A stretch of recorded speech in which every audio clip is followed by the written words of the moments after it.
wild world of revenue will come to order. Call the roll, please. Roll call for Senate Revenue. Senator Case? Present. Senator French? Here. Senator Ide? Here. Senator Pappas? Here. Chairman McEwen? Here. All present, Mr. Chairman. We're gonna finish up 85. Senator French has an amendment. Go ahead, Senator French. Thank you, Mr. Chairman. Committee, on page 3, line 5, where it says the county, city, or town has 30 days to resolve the violation. I would like my amendment is to change 30 to, right behind 30 to add working. So it would state 30 working days instead of just 30 days. Because, you know, you have weekend, so this gives a little more time if the city, town, or county has a violation. So it gives them a little more time. Comments? Mr. Chairman, I don't think we have a motion on the bill yet. Oh, we moved it. Go ahead and move it. Move the bill. I'll move the bill. Moved by Senator French, Second. seconded by Senator Ide. And then I have that, my proposed amendment, just to add after 30 working. Any comments? All those in favor of Senator French's amendment, Senate File 85, signify by saying aye. Aye. That amendment has passed. Let's call the roll.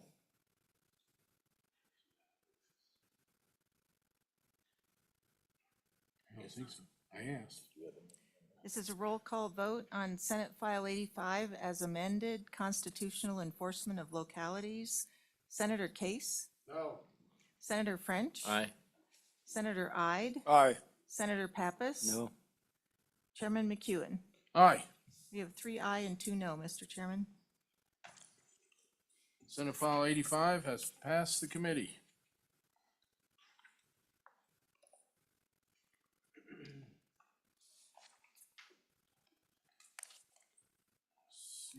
Okay.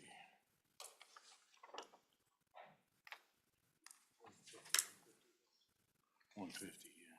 150, I believe. The next bill for our consideration is Senate File number 150, for-profit trade schools and property tax exemption. It's a pretty simple bill. It just exempts trade schools from taxes, property taxes and personal tangible property. And with that, I will open it up to public comment.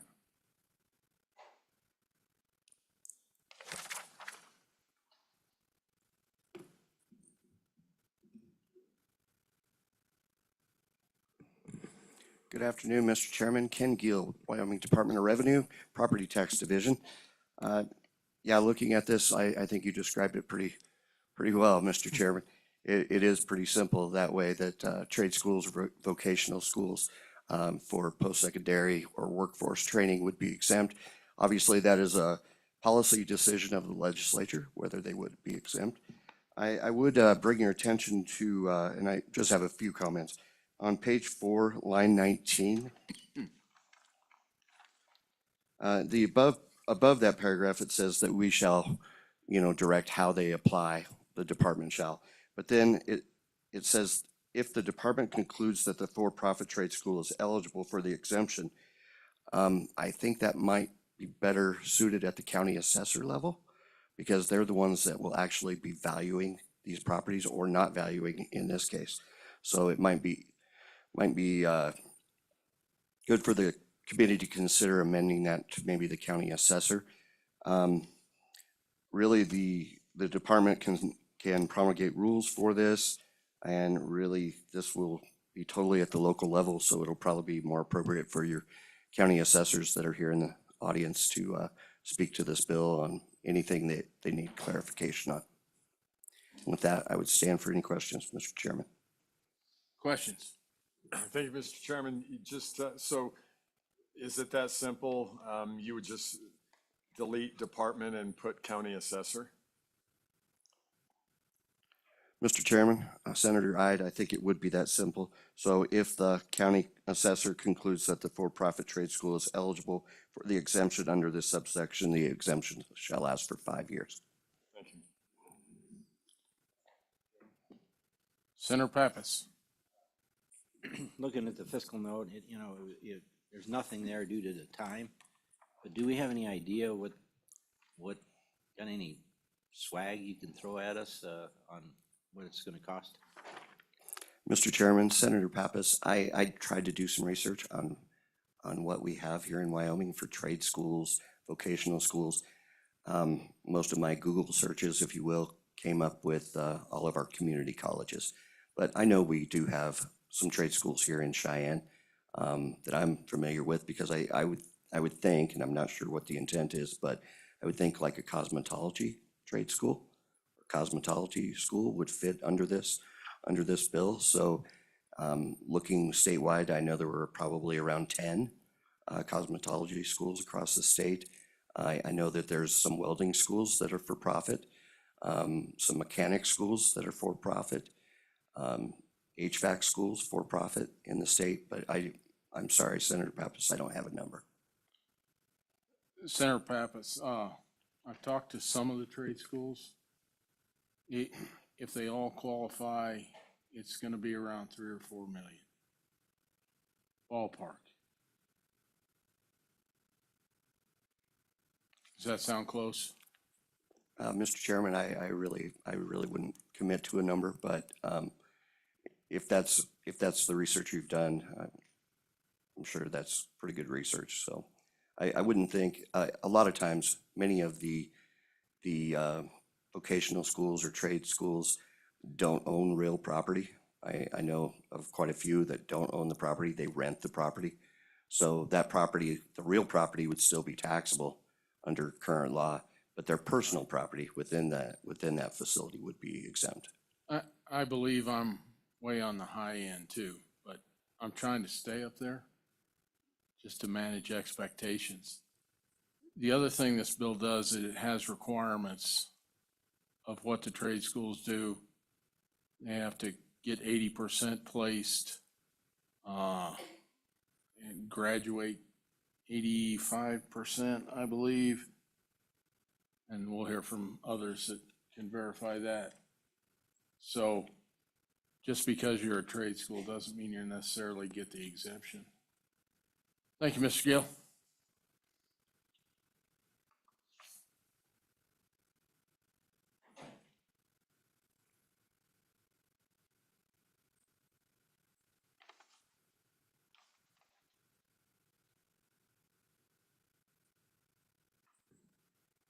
Mr. Chairman, members of the committee, thank you for giving me the opportunity to speak on this bill.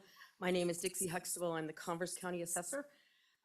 We had just a couple of questions, some clarifications. Certainly, this is a policy decision for the legislature to make. The first one was, I think Mr. Gill just referenced it, all other exemptions come through the county assessor, so we were concerned about the language where it was going to the department and they were making the decision. There are multiple places within this bill where the department is mentioned, besides just doing the rules. I think that it would take a little bit more spots of clarification and amendment to change out just the department. The one that popped up immediately to my mind is on page 5, line 10, the appropriate county assessor, the department may audit the for-profit. I'm not sure if the applications, if the intent is the application is applied to the county assessor, which is historically what most of these are, then it would follow through that it would be the assessor that would be making the decision, the assessor that they'd be reporting to, the assessor that would be doing any audits. I'm not sure how the department falls into this, but I would just need clarification from that, from you on that. Another question, I know there's a lot of qualifications on here. Just for our purposes, what is a trade school? And it does reference that it's tied to workforce development needs, and I don't know, so who would be overseeing that? Is that the workforce department, services that would be determining that? Would we have access to that? Would we know what those needs are? So, for example, if, I think the most common one besides the trade shows you're probably, or trade schools you're all thinking of is the beauty schools that was just referenced, or welding schools, but we have farriers, we have horseshoers, we have all kinds of different trades out there that I'm not sure would fit in that, and I don't know how I determine if they do. If it would be me going to the Workforce Services Department to determine that, if the department would be providing it. Initially, I guess I thought the Department of Revenue would be doing that because it looked like this bill was gonna go through them. But we were uncertain, so we needed some clarification on that. Also, this appears to be, once it's granted, it's an automatic 5-year renewal. Yes. That's unusual. We have no other ones like that, so just pointing out that that would be different than anything else we have. They apply annually for their exemptions. Everybody, religious, other, the nonprofits, those people are required to apply annually. So this would be a diversion from what's the norm. And if that's the policy, that's fine. I'm sure the department can address that in rules. We just wanted to make sure that there was some definition of what we were looking for as far as of who would be exempt. Because we do have those other kind of activities that, you know, they might get a certificate from the National Association that they're affiliated with. Would that be enough? So we just need some clarification. And with that, I would stand for any questions. I think some of the other language in here that's probably critical is, and I'll help define it, is they have to be accredited. So I'm not, Mr. Chairman, accredited with whom? With the Department of Education? Is that how I'm to read that? no, they're professional agencies. I don't know if there's an accreditation process for farriers. I'm guessing there's not, but there might be. I'm not sure either, but I've seen certificates issued for that through some people that I know of that have went to those, and they've showed their certificate. Honestly, can't tell you who signed them. So fair enough question. I don't know if there's an association for them or not. It would be something we'd have to do a little research on. Okay, thank you. Any questions? Thank you. If you would, stick around. You bet.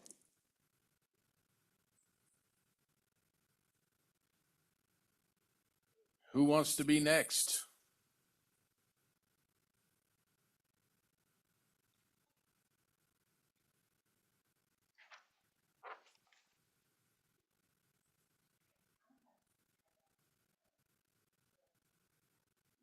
Yeah.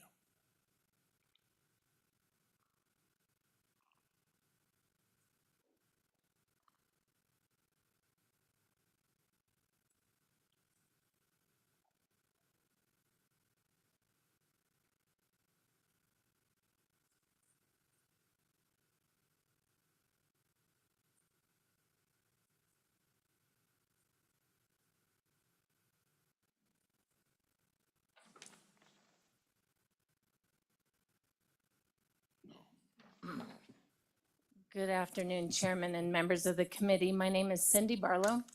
I'm testifying on behalf as a private citizen, but in full disclosure, I do work for one of our great technical schools in Wyoming. I appreciate the bringer of the bill this year to be able to look at something like this. By making private for-profit colleges tax exempt in the state of Wyoming, you guys could be an integral part of the solution to the shortage of the skilled trade workers in the state by potentially addressing several key issues related to workforce development, affordability, and educational incentives. And here's just a couple of ways that this could be considered.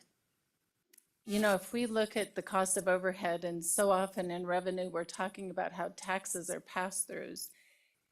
All of our costs are definitely pass-throughs. And if we're able to look and even reduce those overall costs, you know, looking at, as a for-profit college, being able to potentially reduce some of those tuitions for our students, you know, and as those educational costs hopefully can drop, then hopefully we'll be able to pass those back to our students and even get more into the institution. Enhancing workforce development. This is something that I've heard an awful lot about this session so far. And if we do something like this, it helps to support, as we know, a skilled trade workforce, and that it's essential for our economic growth, especially in industries like construction, transportation, energy, and manufacturing. Tax exemptions for private nonprofit colleges could help in increased numbers of trained technicians to work in critical industries, and this would reduce the labor shortage and enables businesses to grow and expand. So I did some homework, and when we look at jobs, and this will be in the handout that you guys will receive. Have you received it? Okay, great. So the very first page is simply the projected need for technicians throughout several different sectors between now and 2030. And as you can tell, this isn't reducing anytime soon. You can confirm this data by the Bureau of Labor Statistics. On page 2, this is just a simple projection of what those wages are looking to be increased by, and this is a simple rate of increase by 3% from today's values. Let's hope it goes up more than 3% because we know that taxes are definitely going up more than 3%. All of this, again, can be confirmed with the numbers that are provided and the footnotes. So as I looked at this, I also put together a projection. We always talk about the loss to the state, but I can tell you in our database this last year from just Wyoming employers posting jobs, trying to hire technicians, we had 645 jobs posted. So as much as we see how many are needed nationwide, just in Wyoming, this last year from January 1st to January 28th of this year, our employers posted 645 jobs. So all of my numbers here today are based off of that 645 employees, if we could potentially get them. Obviously, one technical school is not going to answer all of this, and it's going to take the community colleges, all of us together as partners to be able to bring this in through great programs like WACT and CTE programs that are being established in our schools. So if you look at the estimated revenue lost on the next page, it would be estimated revenue lost to Wyoming. This is just by the employee, their wage, how they spend, the velocity of money, and the potential off of that 645 employees to be able to generate a sales tax. So we can see very clearly that being able to solve this technician problem is going to begin to solve some of Wyoming's problems when it comes to revenue. I'm going to flip through this fast because I know you have a lot of testimony. The technician value to employer on the next page, I've given you the math that I've used so that please look at that and come back and ask me any questions. But as I've talked to shops, they've told me, you know, on average, and I've used average wage, that each bay in a shop brings into that dealership $275,000 a year. So it's important to them to be able to fill these bays and make sure that, you know, they have no vacancies there. So 275,000, that rolls into my very next chart and calculations of the loss to employers. And if you take that 275,000 and bring that to the level of sales tax, basing it off of 4%, which is again conservative, we have a loss to the state itself. Well, let me back up. The loss of revenue to the employers is $177,375,000. Now, again, this is based off of that 645 employees. So we know we're not going to fill those, but if we made an impact on this number, what it could do for our state. But based off of that 645, we're at $7,095,000 in sales tax potentially lost in our state. So my reason for going through this exercise, you can see on the very last, the cumulative effects from the last two graphs that I presented, that if if we're able to solve this issue and be able to get these employees into the state, spending their money in state, employing within state, just as we've heard conversation in other bills in this great session, that if we can get our students to work right here at home, we will change a lot of this revenue issue. So I present that information to you in favor of this bill. I do agree with the assessors of some of the language that they presented. I think it would be great if it was the local assessor. And I also, in supporting the assessors, having been a former one myself, understand how that paperwork takes place. If this had to be an annual renewal, that is consistent with what we have. But in working and in good faith with them, that I think would be reasonable. But again, I thank you guys for bringing this bill. Of course, me as a mom of 3 boys who went into the trades, I can tell you that at 36, 32, and 28, 2 of them own their homes already and have 3 successful businesses of their own that they are bringing, and my oldest is employing 19 people. So the trades are viable. The trades are amazing jobs. And if we can help to support these trade schools, keep their revenue down and get more kids into the trades, maybe by even offering more scholarships with that money, then it's an important change for our communities, for our state of Wyoming. So with that, I thank you. I thank you for bringing this bill. Willing to stand for any questions. Really quick, I would just answer a couple questions if I could that I heard brought up. I apologize. We are ACCSC accredited.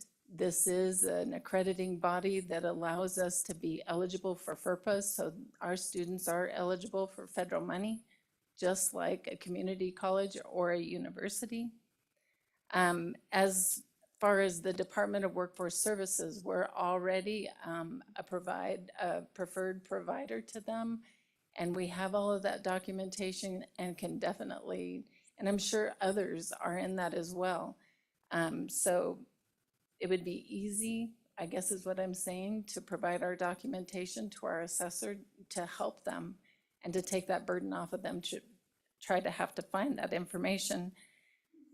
I also didn't tell you guys, in this last year, and specifically WyoTech, we graduated 54 Wyoming students.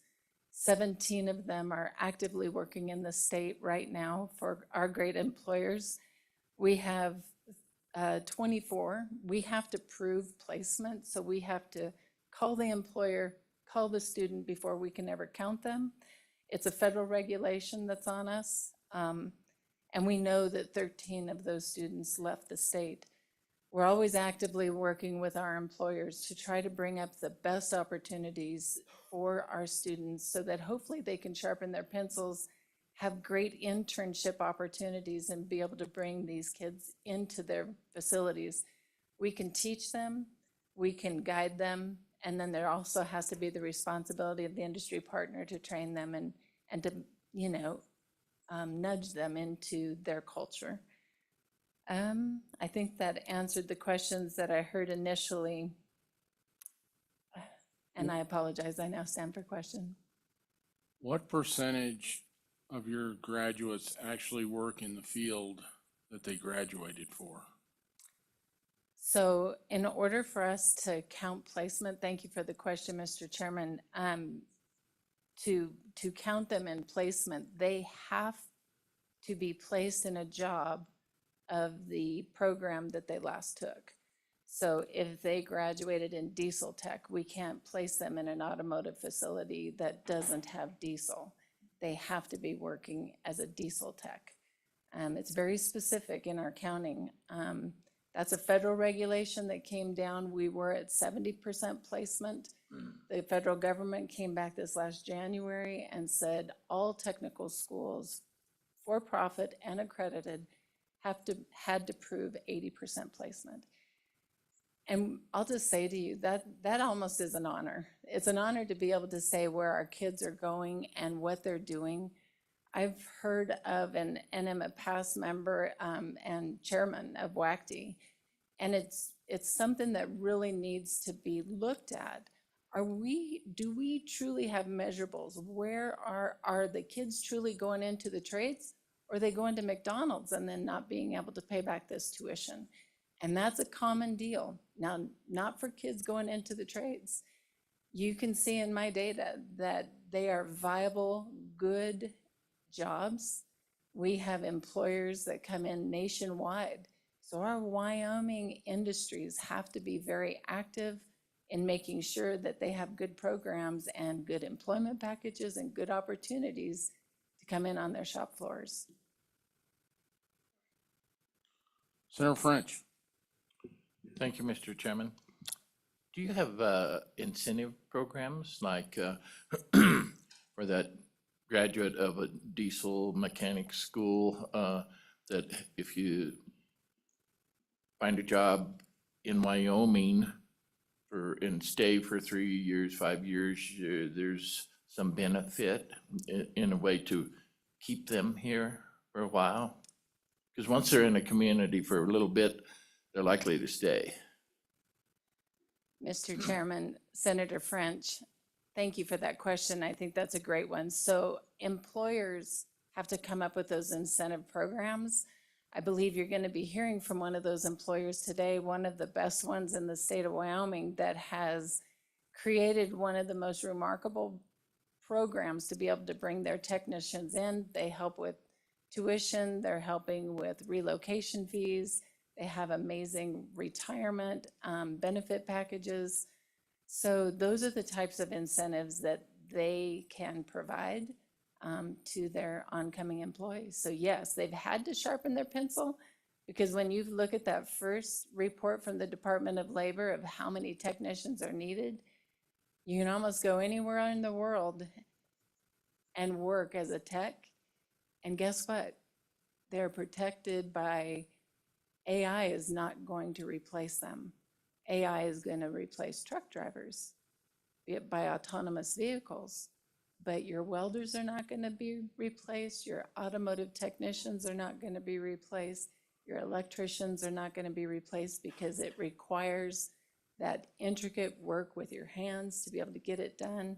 What a better program to be able to see your children go into and have a great career. Senator Wright. Thank you, Mr. Chairman. Ms. Barlow. Good testimony. I'm just curious of the makeup of your students, Wyoming, born and raised Wyoming students versus out of state. Just curious at your school. Thank you, Mr. Chairman. Chairman McEwen, Senator Ide. So Wyoming makes up about 4 to 5% of our overall student base. If you look at where we were to where we're at today, we've got about 1,200 students on campus. So we generally get in between 40 and 70 students a year from the state of Wyoming, which is a very good proportion of, considering we have a great school system already in place. But we really focus on the passion for the trade and being a part of it. We don't want our students to just get into something like this and then not have an opportunity for a job or stay in that profession. So yeah, about 4 to 5%.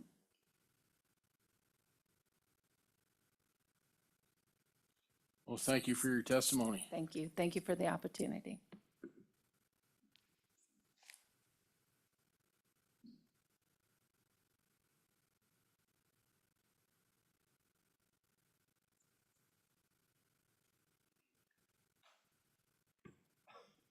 Mr. Chairman, members of the committee, good afternoon. It is afternoon. I'm Erin Taylor. I represent the Wyoming Association of Community College Trustees.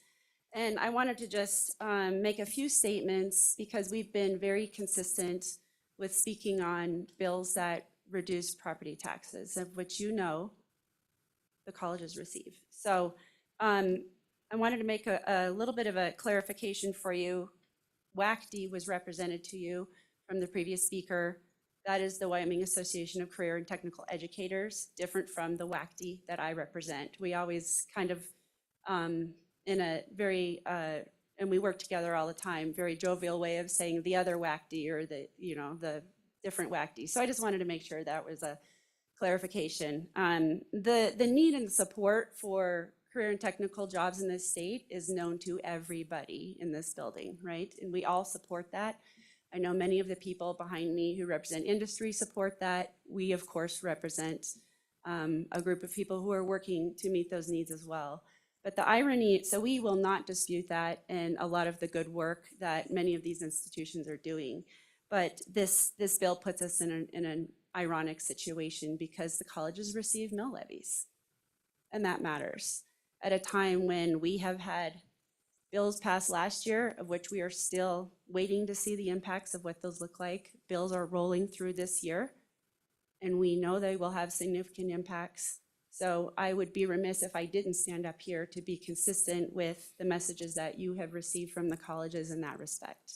So with that, Mr. Chairman, I wanted to make sure that I made those comments. If we are globally trying to figure out how we support CTE, I think we continue those conversations. The Joint Education Committee has been talking about that for several years. Let's figure that out. I don't know if giving a property tax exemption to a group of entities to the impact of some others is the solution. So that would be my remarks right now.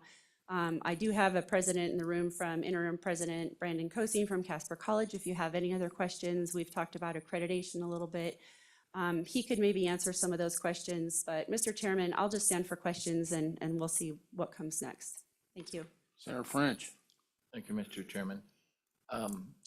Aaron, it was stated by the chairman that the estimated cost would be possibly 3 to 4 million.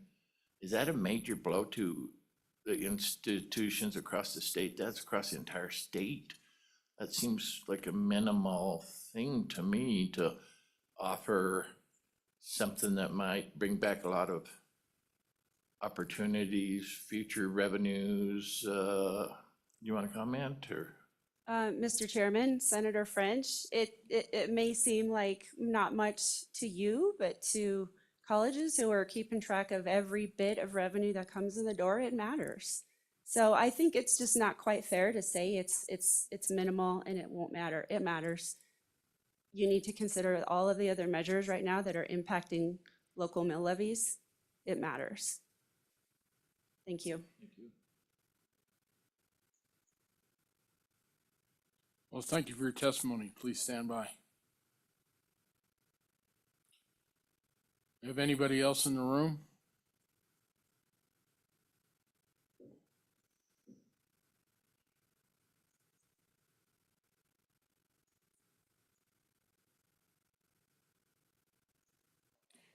Mr. Chairman, my name is Pat Joyce. I'm the Assistant Director of the Wyoming Mining Association.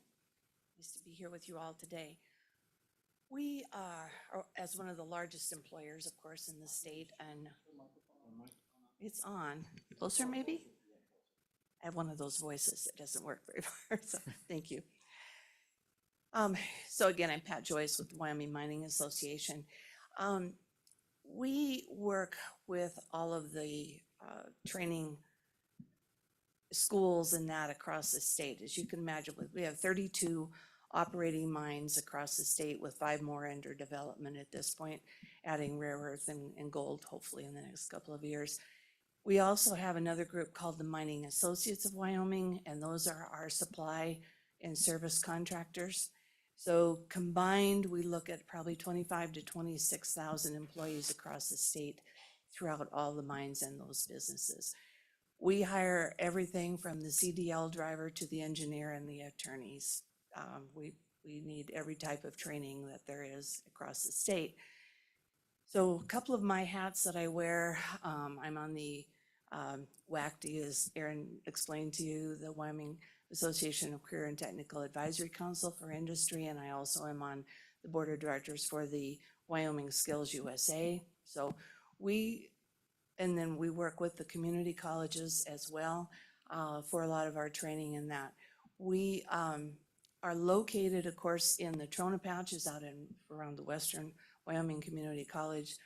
Our PR Powder River Basin coal mines, of course, are more closely to Gillette and Sheridan, so we rely on a lot of their training. University of Wyoming, of course, we do a lot of hiring from the College of Engineering and that. And so we see it as a one size is needed for everybody. We need all of these entities to train our workforce. So today we support this bill because we know the importance of keeping this kind of training within the state of Wyoming and trying to attract more and more Wyoming kids to attend these schools and get them to stay in their communities or at least within the state. One of the issues that we recognized 2 or 3 years ago was that a lot of our mines were having to go out of state to recruit for almost all kinds of the jobs. But and we felt that was impractical and unfortunate. We felt that if we could get behind a lot of these trade schools, whether it's the welding school in Gillette or Wyotech, others that are available, especially within the community colleges, we felt that that was our job. We're at this point putting together a group within our industry to identify more specifically the numbers that we're hiring. We have kind of a general idea, but we don't have an updatable number to give you today as we probably will within about 4 to 5 months. So, but anyway, in general, I stand for any questions, but we just wanted to let you know we do support this and any type of training available for our workforce.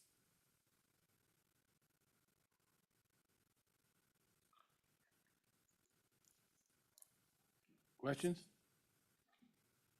Well, thank you for your Chairman. testimony. You bet.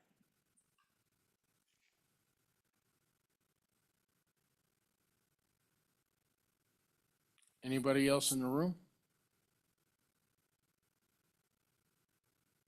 Mr. Chairman, we do have several people that registered to testify on this bill. If they would raise their hands, I could admit them. Okay.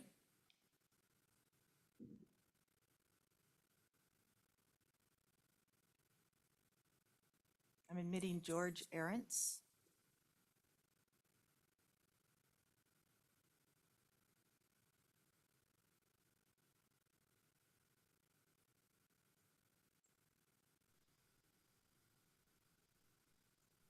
Good afternoon. Your chairman, senators, appreciate your time. And I represent ASE, the Education Foundation. We accredit auto collision and truck programs at both high Excuse me school. real quick. Yep. Could I get you to introduce yourself and your? Yes, sir. Thank you. George Arentz, Vice President of the ASE Education Foundation. We accredit trade schools, automotive, collision, and diesel programs across the U.S., over 1,800. We constantly survey our high school students and our post-secondary community college and trade schools.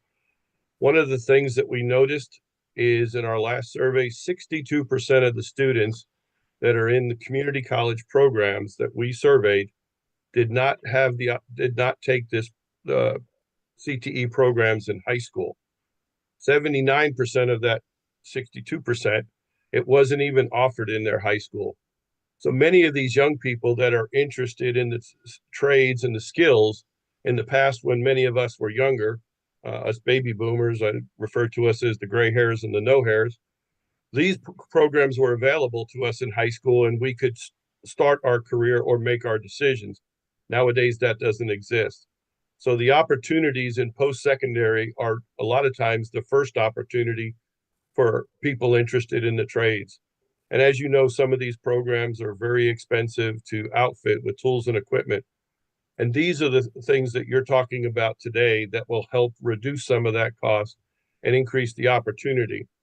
Also, it grows the number of young people in your state that will hopefully stay in your state and grow the revenue as spoken before. We work with schools across the country, and this is a common thread that we continue to see.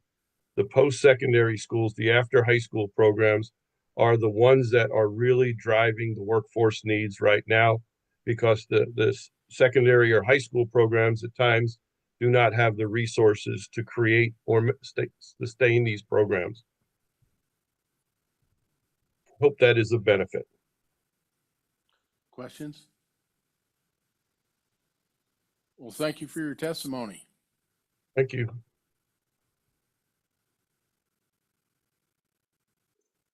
I'm admitting Ray Scozzari.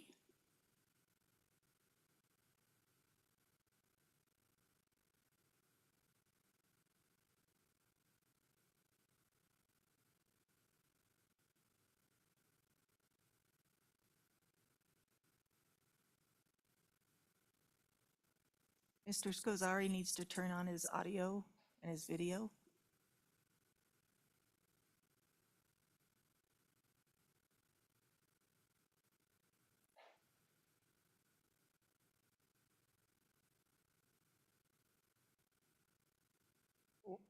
I think you need to turn on your audio. We can't hear you. Can you hear me now? Yes. I sound like an AT&T commercial. Good afternoon, Mr. Chairman and members of the committee. My name is Ray Scozzari. I am the Director of Training and Development for a large automotive group. We represent several manufacturers, Toyota, Ford, Chevy, GMCs. And I just have a couple of points to share with you today, and certainly would stand for any questions when done. With respect, utmost respect to Mrs. Barlow's revenue estimates, based on firsthand knowledge and day-to-day operations, I believe those estimates are low, at least for us. I think they're low by a minimum of 15%, if not as much as 20%. And I base that on, we view each one of our service bays as a revenue producing piece of real estate. And currently our effective labor rate is $150 per hour. So when you look at that on an 8-hour day, that equates to about $1,200 a day, $27,600 a month, based on a 23-day working month.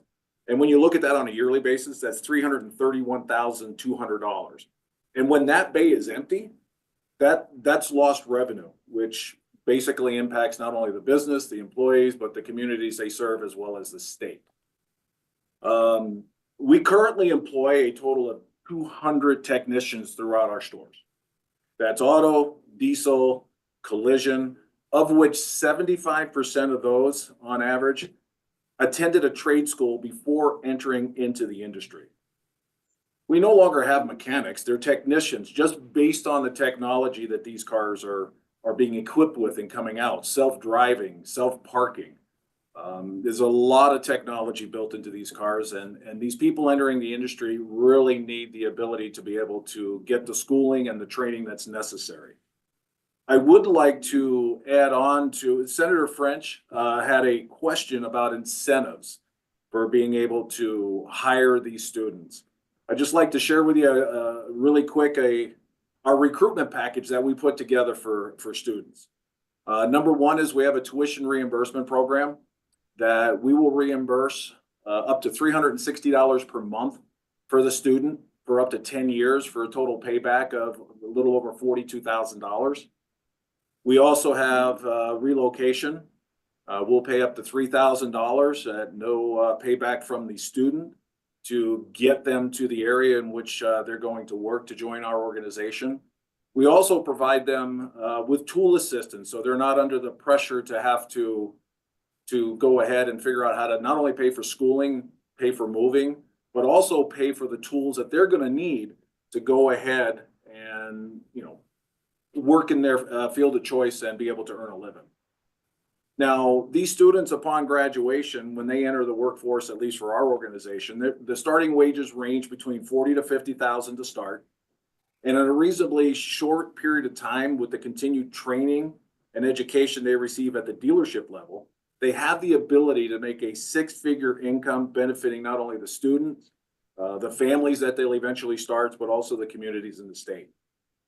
One thing that we noticed and we really got heavy into recruiting at the trade schools is more and more young people today are opting to attend a trade school or college rather than attending a traditional college. I believe it's in everyone's best interest to incentivize any for-profit and nonprofit trade schools and colleges which are vital for the success of at least our business and many other businesses to grow, develop, and succeed, as well as recover lost revenue, which benefits everyone. I'd like to thank you for the opportunity to speak with you today. I stand for any questions.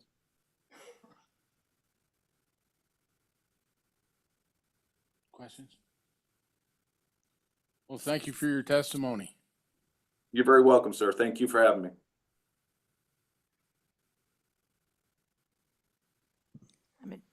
I'm admitting William Metzger.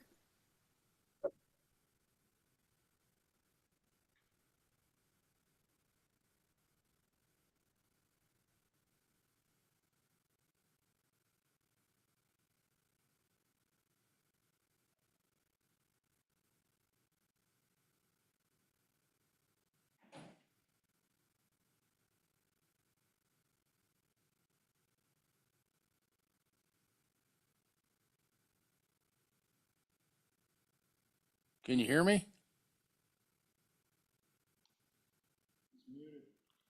I think you need to turn your audio on, sir. There we go. Can you hear me now? Welcome to Revenue. Oh, thank you. Good afternoon, Mr. Chairman, Senators. My name is William Metzger. I am the Corporate Large Technical School Program Manager for Kenworth Truck Company. I'm here to speak in support of the Senate File 150, which seeks to grant the tax exempt for the profit of technical schools in the state of Wyoming. Currently, there are Kenworth dealer locations in the state of Wyoming that actively engage with the technical schools by visiting, interviewing, and hiring their students for technicians and other critical positions within their dealerships. These efforts directly contribute to the success of our dealers, enabling them to maintain and grow operations in Wyoming. In turn, this growth generates tax revenue and support for the state and stimulate the local economy by benefiting other businesses related to ours. For-profit technical schools play a vital role in the success of Wyoming's trucking industry and associated businesses. Granting these schools tax exempt status would allow them to redirect funds directly allocated to taxes towards expanding their programs, improving the quality of education for their students. This would not only enhance the educational opportunities for the Wyoming residents, but also attract out-of-state enrollments, further boosting the state's economy through increased demand for the local goods and the services for these students. Supporting trade schools is very critical in our business and addressing the current workforce shortage in the skilled trades, including transportation. By investing in these institutions, Wyoming can ensure a pipeline of well-educated and qualified candidates to meet the industry needs. This is a pipeline that our industry as an OEM is very reliant on. I urge the state of Wyoming to take this testimony into consideration for support of the Senate File 150. Doing this would benefit students, businesses, the state as a whole. Thank you for your time. Gentlemen, is there any questions I can answer for you? Can you estimate what you think the shortages are right now in the state itself? In the state itself, with the dealerships that we have up there just on technicians and collision repair, I know the dealerships have vacancies of in the area of 15 right now. Thank you. Other questions? Well, thank you for your testimony. Thank you, gentlemen. I admitted Gary Michaud.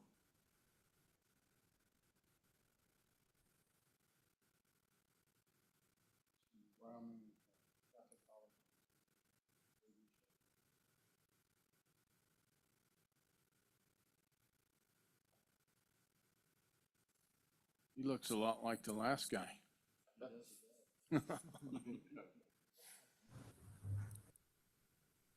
Good afternoon. Afternoon. Mr. Chair, thank you. Get after. Gary Misha with Wyoming Catholic College. Thank you for giving me the opportunity to speak today. We are speaking in general support of Senate File 150. Wyoming Catholic College is a nonprofit, but we believe it's important to support the intent and support our peer education institutions, especially in terms of improving educational opportunities for our youth and retaining our youth and young adults to live and work in Wyoming. And also just looking at this in terms of property taxes, it could decrease the cost for Wyoming students, incentivize investments for expanding and enhancing delivery of educational services, and produce graduates to fill high demand skilled trades in Wyoming. And I heard WyoTech speak earlier. I know they are a nationally recognized educational facility located in Laramie, and their graduates are highly sought after. And so we support institutions like this and the intent of Senate File 150. Thank you, Mr. Chair. Thank you. Any questions?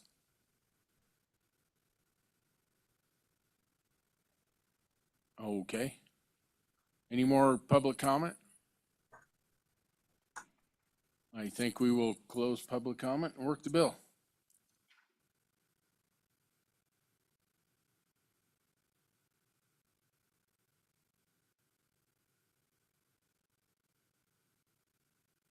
Committee, what's your pleasure? It's been moved by Senator Ide. Seconded by Senator French. Okay. Anybody see anything on the first page?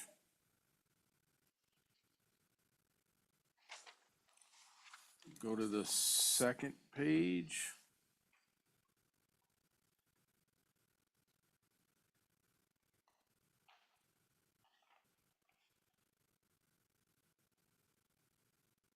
Senator Pappas. Yeah, do we want to make those amendments for the, taking out the department and putting on the county assessors? I think, if I'm not mistaken. Oh, did I miss a page? We're still on two. I'm on the wrong page. I thought I turned to one page too many. You having your own committee meeting down there? I am. Okay, I'll make the amendment when we get to 4. Thank you. Page 3.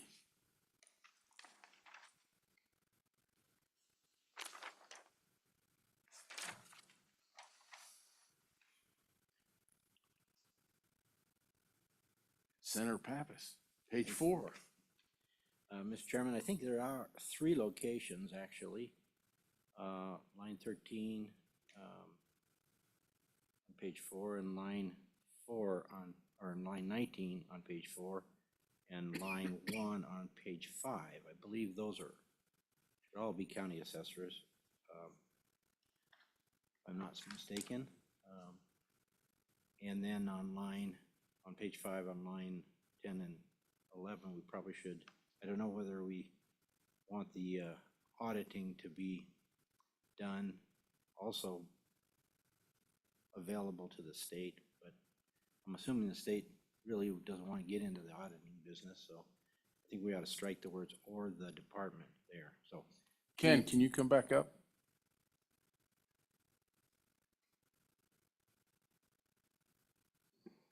Yes, Mr. Chairman. We're looking at line 10 and 11. What's your opinion on that? I believe, Mr. Chairman, that'd be a good place to remove the department from. Okay, thank you. On page 5, I'm assuming you're saying. yes, Yes. and Mr. Chairman, could I also get an agreement that those other 3 locations should all be county commissioners? Mr. Chairman, I believe Senator Pappas is right. Page 4, line 19, remove the department there. On page 5, line 1, remove the department there.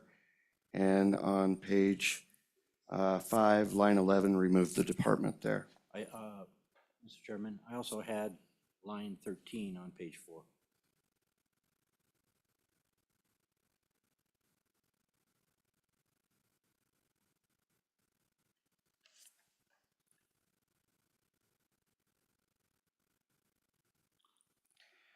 Mr. Chairman, Senator Pappas, that on line 13, that's speaking to the exemption on a form in a manner determined by the department. So I guess that would be a policy decision of yours, Mr. Chairman, if you would like us to create that form that the applicant is filling out, or just rely on the local resources. Mr. Chairman, Senator Pappas? let me remove that because I do agree we want consistency across all the counties. So, yeah, I agree with that. So my amendment would be only line 19 on 4, line 1 on page 5, and then striking the words on or the department on line 10 and 11. Thank you, Mr. Gill.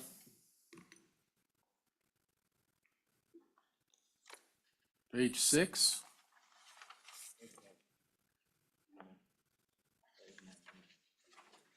Oh, yeah. Mr. Chairman, do you want to vote on that amendment? We need to move it. Did we get it captured? I'll second it.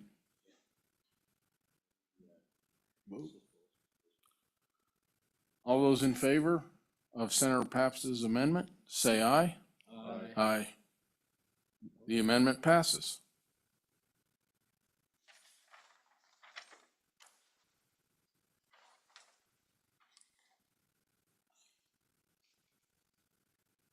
Let's look at page 6 now.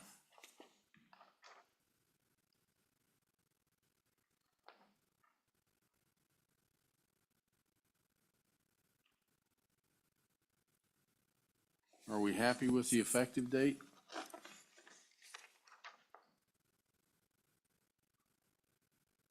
Okay.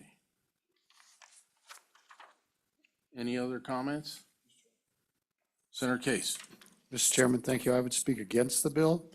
Mr. Chairman, all the testimony we heard was with it, if there were more technicians in the state, we'd be better off. Can't argue with that. And there was also some discussion of how much the schools contribute to the economy, but there was no analysis of what this tax exemption would contribute to the economy. None whatsoever. So there are lots of positive economic activities, including grocery stores, hotels, restaurants, that would benefit from a tax reduction. But we're not the committee on exemptions, though I think sometimes, sir, we think we are. You know, the taxes are best if they're spread across our entire economy and the lowest rates possible. To carve out, what's wrong with carving out? We shouldn't have property tax on electricity, for example, electricity lines. That's a necessity for people.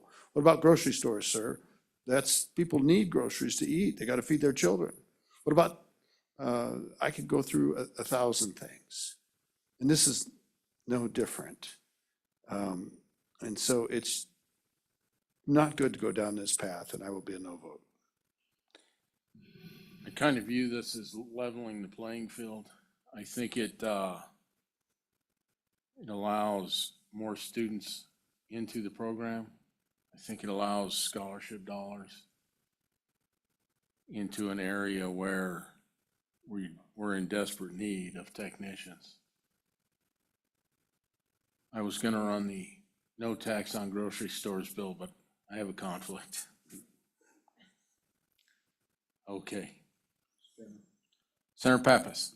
Yeah, I too have the same concerns my good friend from Fremont County has. My concern is that, I mean, I'm all for technical schools. You know, I'm a big proponent of CTE.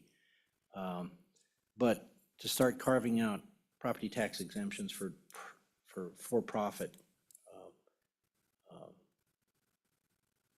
institutions, to me, is going a little bit too far for me. While I support CTE, I just think that, you know, the amount and breadth of exemptions that the state gives is getting too overwhelming. I mean, certainly one day we're gonna have to look at all our exemptions and figure out whether, you know, whether we're really on the right path, but to continue giving more and more and more and more in light of all the other property exemptions we're gonna give this year, and not knowing the dollar amount, I'm with the good Senator Case as well, as a no vote. Senator Ide. Thank you, Mr. Chairman. I think it's a good bill. I think we need to move further away from government monopoly on education anyway. And as the good chairman said, this kind of levels the playing field. So I think private education is just as fair game as government education on property taxes. Thank you, Mr. Chairman. I'm gonna be an aye vote on it. And as we take it up to the, if we take it up to the floor, we're gonna have to do a little bit of work to figure out what the impact is. But I think we can get that done. Any other comments? Donna, will you call the roll? This is a roll call vote on Senate File 150 as amended, for-profit trade schools, property tax exemption. Senator Case? No. Senator French? Aye. Senator Ide? Aye. Senator Pappas? No, Chairman McEwen? Aye. We have 3 aye and 2 no, Mr. Chairman. Senate File 150 is passed the Revenue Committee.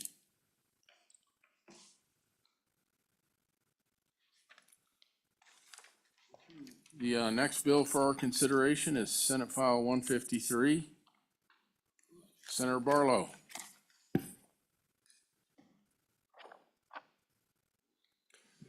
Good morning, good afternoon, Mr. Chairman, members of the committee. It's a pleasure to be before you today.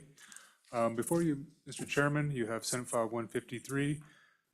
Chairman, we've had this, you and I have had this discussion. This is a direct response to the Constitutional Amendment A that the voters adopted this past November. And that constitutional amendment said there shall be 4 classes. So what this bill does is it goes into the statutes and it creates that 4th class in the statutes. The exact language is residential retail, and as you know, the constitutional amendment also gave the opportunity for a subclass.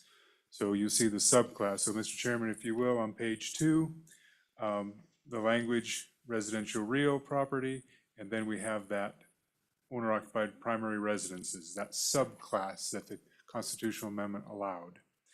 Mr. Chairman, I made, as you know, this was divided out of the all other property, real and personal, and I did not change the assessment rate. I left that to this committee, to the body, to decide if they wanted to adjust that rate. As the Senate has sent a bill out a couple of years ago that did just that, as you will recall. But I left that for a policy decision. But for me, this bill was about responding to the Constitution adopted. Mr. Chairman, in doing that, if we go to page 3, bottom of page 2, Mr. Chairman, these are definitions that are necessary. I'm not saying the definition is perfect, but they're necessary to actually implement this new law. I know we've had discussions about 8 months versus 6 months. I just went with something we already had. I didn't try to create something out of a new place, although there is, as you know. Then you go to residential real property, and actually this was taken out of a different bill, our LSO staff as they drafted this, and there are a couple of changes that need to be made. One is for practical reasons of implementation, and the other is for definitional reasons. And the department will speak to this, but I'm just going to bring them up very quickly. Obviously, you have the dwelling itself and 35 acres, but one of the changes for implementation, if you want it implemented this year without the system having to do anything too torturous, is we should change on line 3, the 4 families to 3 families, because that is how the system already is set up, is at 3 families and below. 4 families would require a change in the system. So I'm giving some suggestions if you might want to consider, Mr. Chairman. The second one, because this was came out of another bill, And while we have good staff, excellent staff, I might say, sometimes we're using them in different contexts. This definition also has some personal property in it. If you'll go to line number 8 on that page 3, Mr. Chairman, it has mobile home and trailer. Those are not deeded property, deeded residential or real property. Those are titled property. So the recommendation you'll hear from the department as well is to strike the comma on line 7A, mobile home or a trailer. Strike that language and then put an or after home on line 7, strike the comma, put an or. So, Mr. Chairman, that is the bill. You'll see some more language on the bottom of page 3. That's essentially more duplicative of the same. And then obviously you'll see on the back page, we made this, page 4, we made this effective immediately. Mr. Chairman, it's my view that without this bill, without us actually adopting in statute what the voters approved, I think anything we do with residential property tax is suspect in this current legislation because we don't have the class clearly identified. So whether you change the rate in this or not, and you, as you know, you can go down 40% or 4 points from the industrial class, whether you do that or not, I think the bill is still necessary for the implementation of any other residential property tax relief that we may want to do. At least that's my interest and concern is I believe we need this just to set the ground for anything else we might want to do. With that, Mr. Chairman, I'd be glad to stand for any questions. Questions? Senator Ide. Yeah, thank you, Mr. Chairman. Senator Barlow, do you know if there's any competing language for this, for Amendment A coming out of the other chamber over there? I don't. I'm just kind of curious if we end up getting in competition with language for description or defining that class and subclass. Thank you, Mr. Chairman. Thank you, Mr. Chairman. Senator Ide, I do not know. When this was requested, the chairman and I, we didn't know of anything else. Now, Mr. Chairman, I will say their bill deadline was today, not last week like ours. So if something has occurred in the last few days, I'm not aware of it. I don't make a habit of following what the House does until it gets to the Senate. So nothing personal, Mr. Chairman, but anyway. Amen, brother. Anyway, thank you, Mr. Chairman. Any questions? Thank you, Senator Barlow. If you would, just stick around for a few minutes. Department of Revenue.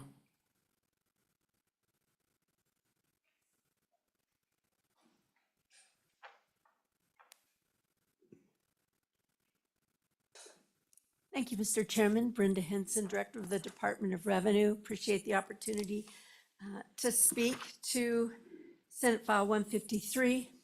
First and foremost, I want to thank Senator Barlow for bringing this bill. Quite honestly, ever since Amendment A passed, I've been a little frantic at the Department of Revenue because once that amendment and that vote was certified, our Constitution changed without any other action being taken.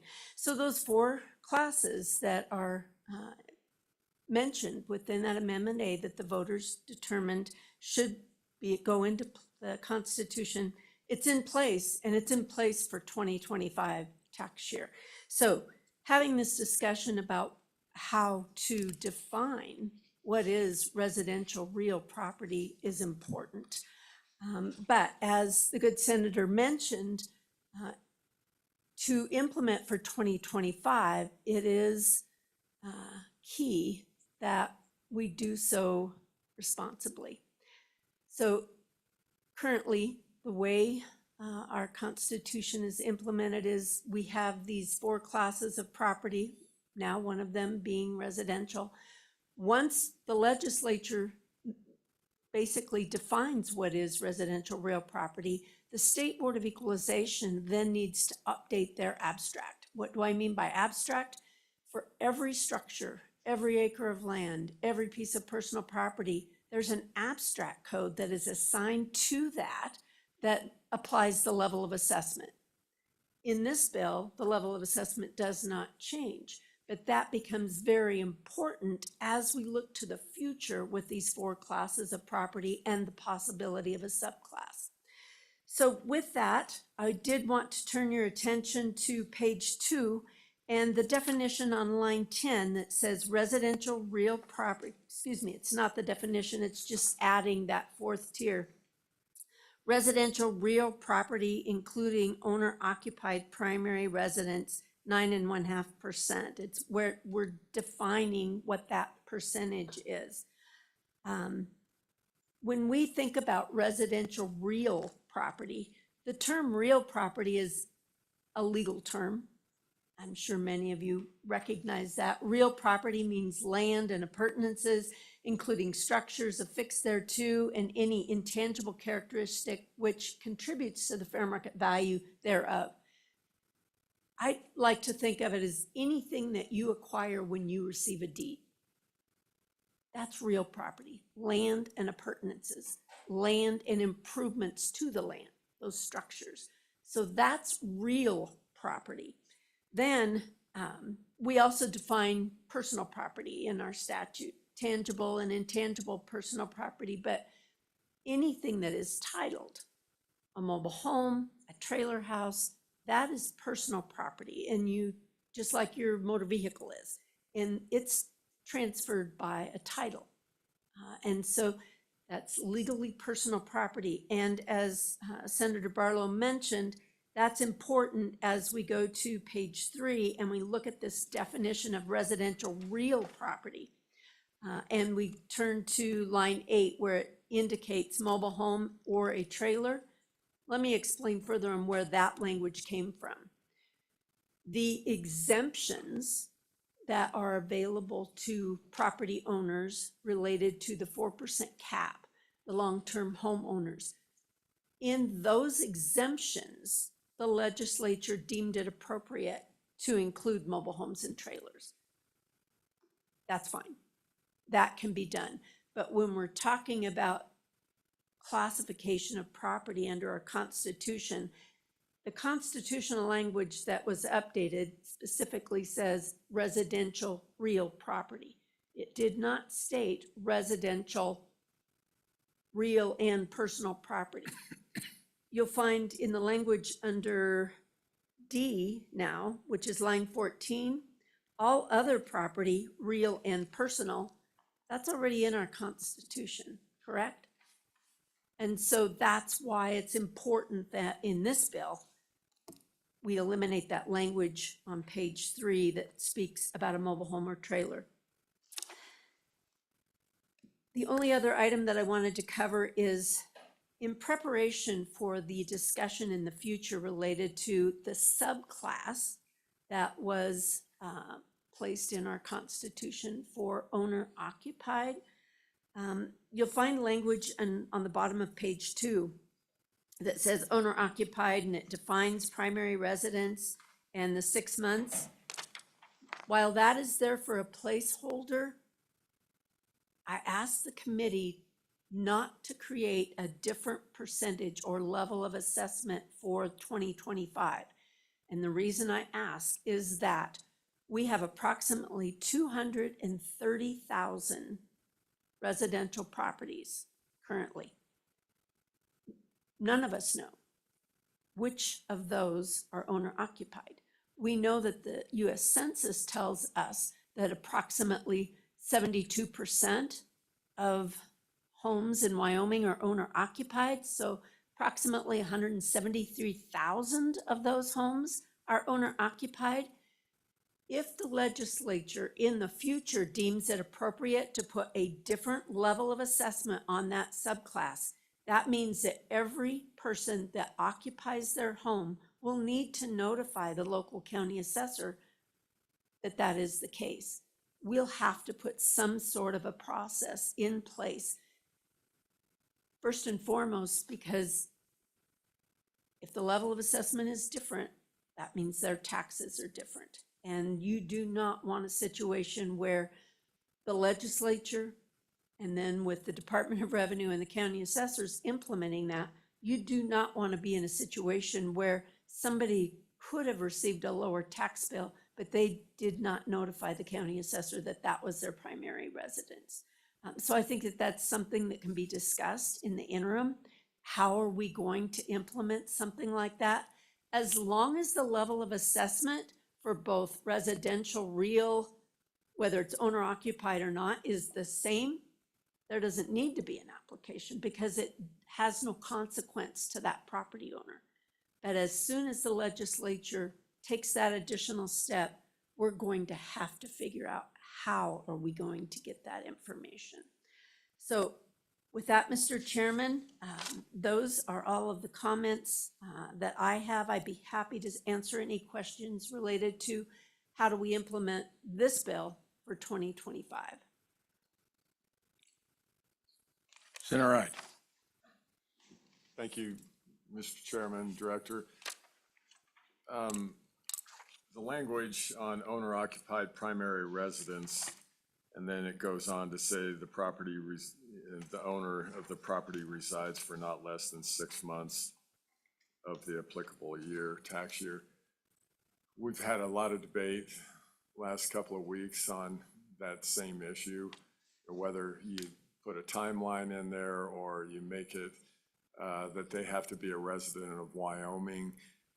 It just seems like that, to me, putting a time frame in there gets pretty slippery when it's just on the honor system, if you know what I mean. So do you have any comments on that? Thank you, Mr. Chairman. Director Henson. Mr. Chairman, Senator Ide, the more information that the statute puts in place to define owner occupied, that's just information that that property owner is going to have to supply. So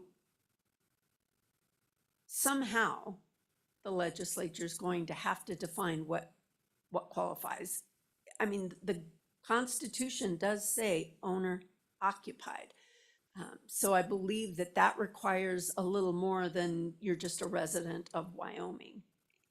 It says, I occupy this property. Now, that is a policy decision for this body. Does it mean they occupy it for 1 month of the year prior?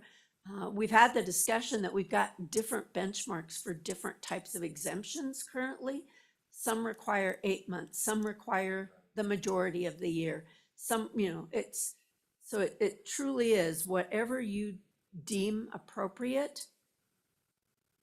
We'll implement that, but I do think it's important to note that we don't have to get stuck on that piece right now for 2025. I still believe that it may be, this is such an important change to our Constitution. I think it may still deem an interim study to really talk about, is this residential real property, not more than 3 families, which basically just implements a definition of residential that we're already using. Is that the legislative intent? Because I think that there's a lot of discussion that needs to be made related to, but is it income producing property? Is that something, short-term rentals, those have been something that have been discussed in communities across our state. I think there's a broader discussion, but what this bill does is it makes our tax structure credible for 2025 because it follows then our Constitution, which has changed. But like I said, I think that there has to be a lot more public testimony related to if you're going to change and make, this bill says status quo, 9.5%, as if the Constitution did not change. That's doable for 2025. What you want to do as a legislative body in the future, we have time for that in the future. Director. Oh, go ahead. Yeah, Mr. Chairman, back on your comment on I guess it would be page 2, line 14. Are you saying that, we're talking about residential real property in line 10, and then again, we're talking about real property in paragraph D. Are you saying that maybe we should delete other property, including personal, from that language? Did I misunderstand that? Director Henson. Mr. Chairman, Senator Pappas, that language comes from the Constitution. We can't change that. The only thing we're doing within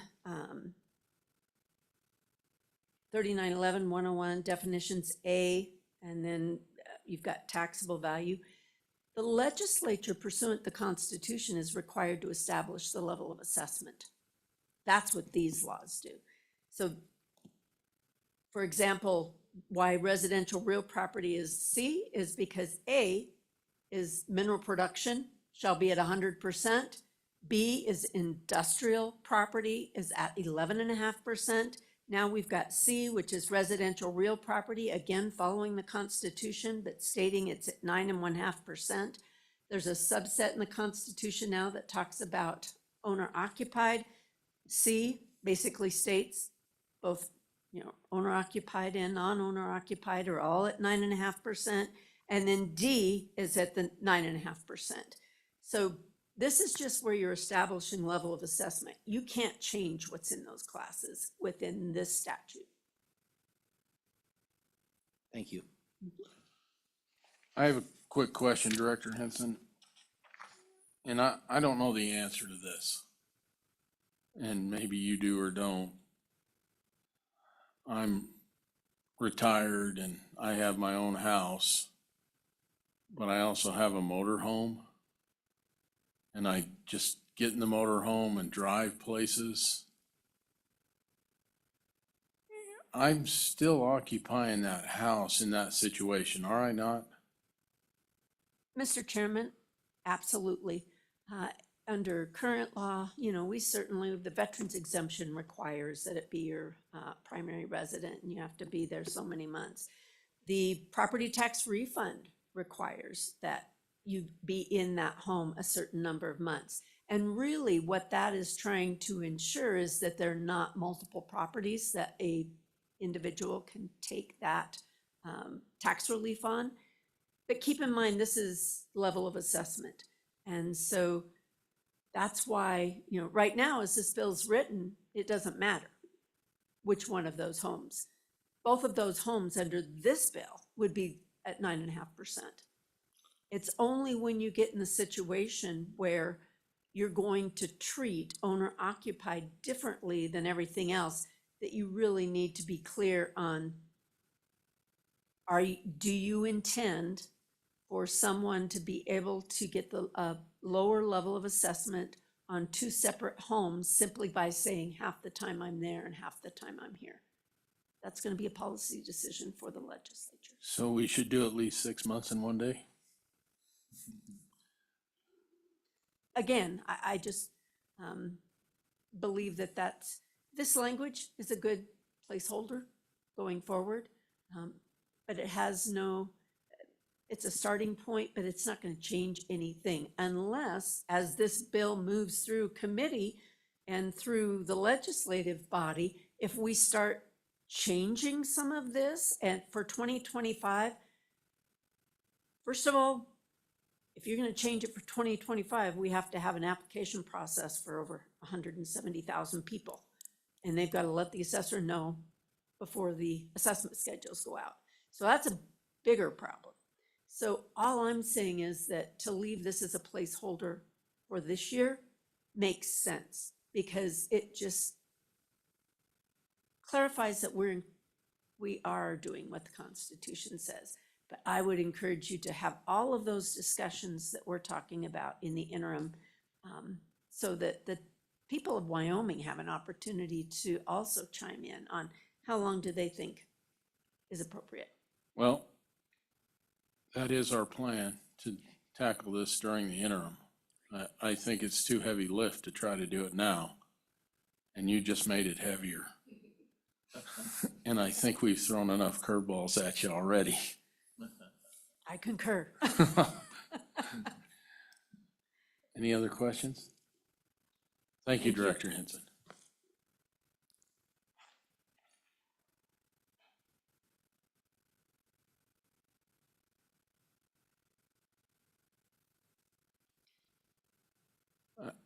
I hate to do this, but if you come up to speak, I need you to be quick.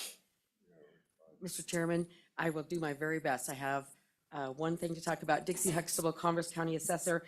On top of everything that's already been said, which we support, on page 3, line 4, I would suggest removing the up to 35 acres. In this bill, I don't know what I do with the other 35. If you're on a parcel that's got 60 acres, I don't know what to call the other acres.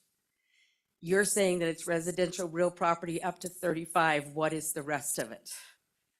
For 20, and this is going into effect in 2025. I don't have time.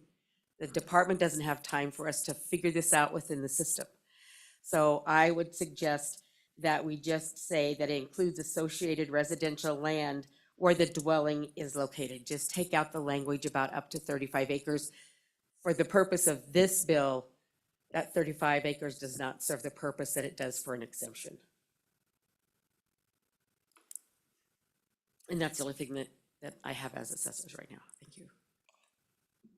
Stand for your Simple question. enough, thanks. Questions? Just clean this language up. I got it. Yeah. Any other testimony? Closing testimony, let's work the bill. Page 1, Mr. Chairman, do we have a motion on the bill? Do we have a motion on the bill? I'll move the bill. moved by Senator French, Second. seconded by Senator Hyde. Page 1.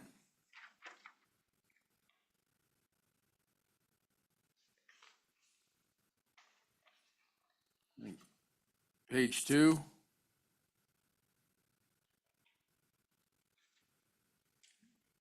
Page 3.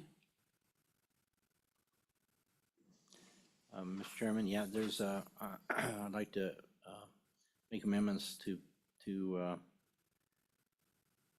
line 3, strike 4, and in place 3. Line 4, strike land up to 35 acres. And line 7, strike the comma and insert or after home. Strike the comma after unit and strike the A. And then on line 8, strike mobile home or a trailer. I think that gets it all. Right? Any comments Maybe on the Mr. amendment? maybe Mr. Mr. Chairman, I Senator don't think Barr. he wanted to, Get line rid of 4, the word land has to remain. Oh, yes. Thank you for that correction. Okay. So Any we, other comments on the amendment? I think he got it. All those in favor of Senator Paps's amendment signify by saying aye. Aye. aye. Aye. That amendment does pass. Page 4.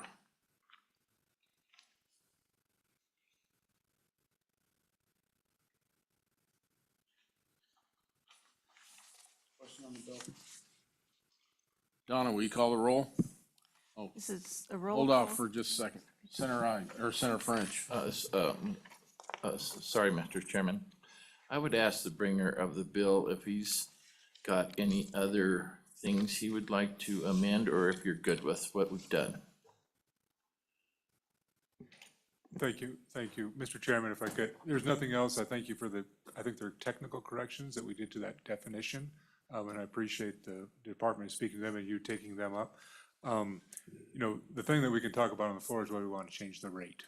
And that this committee can do that if they choose to, but I think on the floor, folks will be interested in that discussion. Thank you, Mr. Chairman. Donna, call the roll, please. This is roll call vote on Senate File 153 as amended, residential real property taxable value. Senator Case. Aye. Senator French. Aye. Senator Ide. Aye. Senator Pappas. Aye. Chairman McEwen. Aye. We have 5 aye, Mr. Chairman. Woo-hoo.